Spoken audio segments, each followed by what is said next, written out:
Wala pa. Hi, good morning everyone.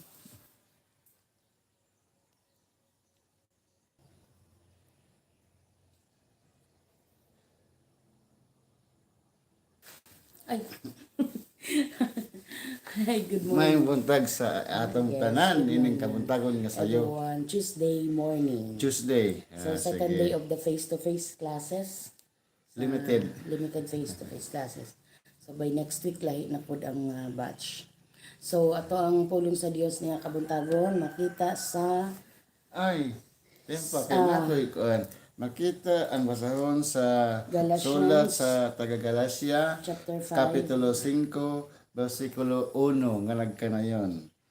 Alang sa kagawasan kita gipahigawas ni Kristo.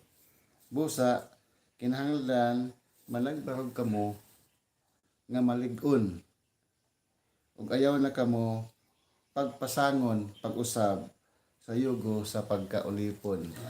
Unsay gisgutan diya nga pagkaulipon? Kanang ulipon ta sa sala pagbalik. Nga giluwas na kita igan sa itong mga kasalanan.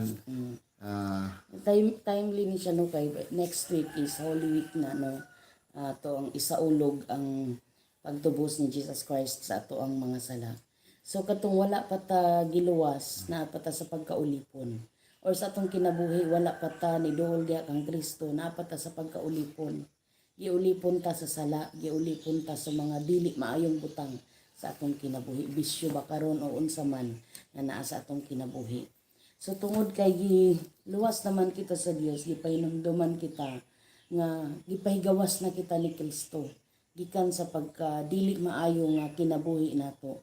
So ato kining barugan, managbarog kita nga malig-on diha sa atubangan sa Dios. Alang sa kagawasan kita gipahigawas na ni Kristo.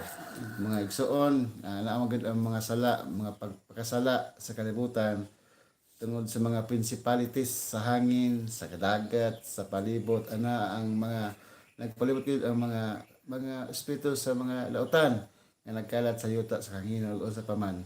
O saan na gid ang tao nga mapandol usahay.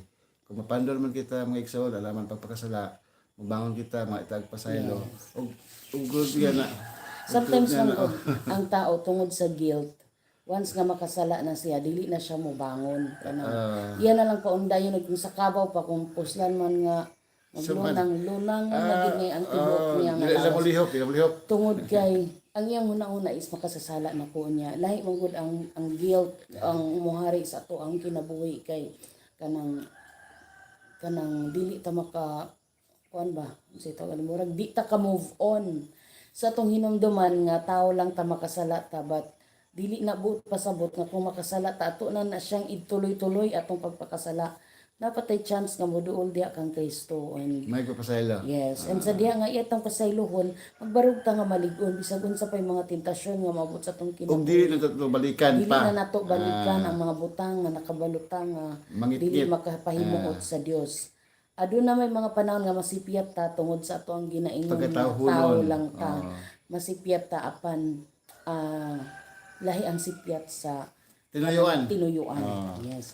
Kay kung nasipyat ka karon kabalo ka nga ay wala nalipay ang Ginoo niya pagkaugma balik ko na po nimo. Pagkasunod ugma balik ko na po hangtod sa hangtod balik ko nimo. So, more Dili lang, na siya gingon nga unsa may naana kay dako gid na siya nga factor sa tuang kinabuhi nga sa diha nga muduol na ta diha sa Dios paningkamutan nato atong kinabuhi nga mauyon na ta kanunay diha kaniya dunay mga sipyat mga pipila nga mga butang apan dili nato tugutan nga padayon gyud ta nga birahon sa kaaway didto sa iyahang gingharian nga mo ang impyerno. Human na, mingon pa diya nga magmalig-on kamo. Human sa pagpasaylo. Sige, pagawas naman kita, magmalig-on kamo.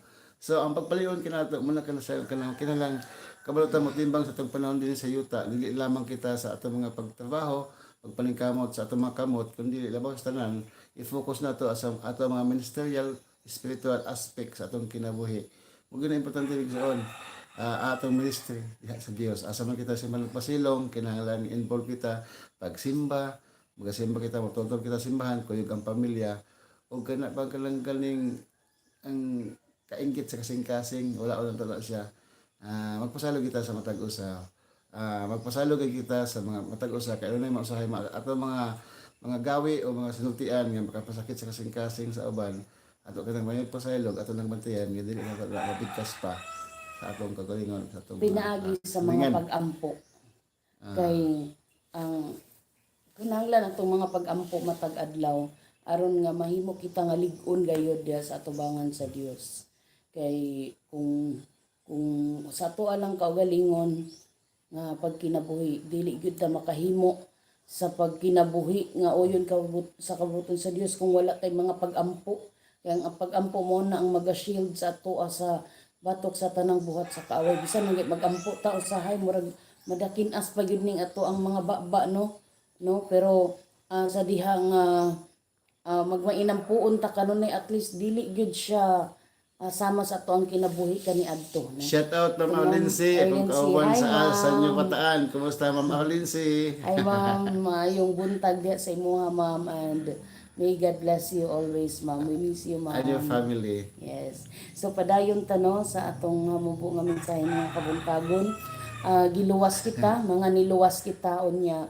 Gipahinumduman kita nga sa pagluwas sa ato barugan nato kini nga malig-on kita diha sa atubangan sa Dios.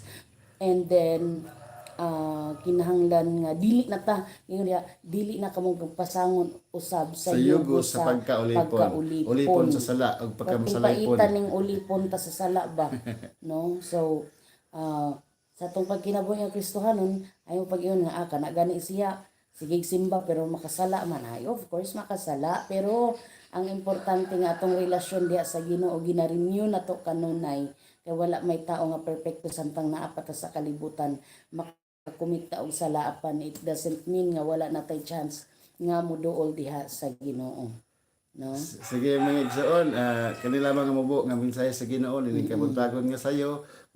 Before ta moadto asa man tagi Sa atong mga adtuon trabaho. sa Ginoo nga gihatag niya sa ato ang kinabuhi.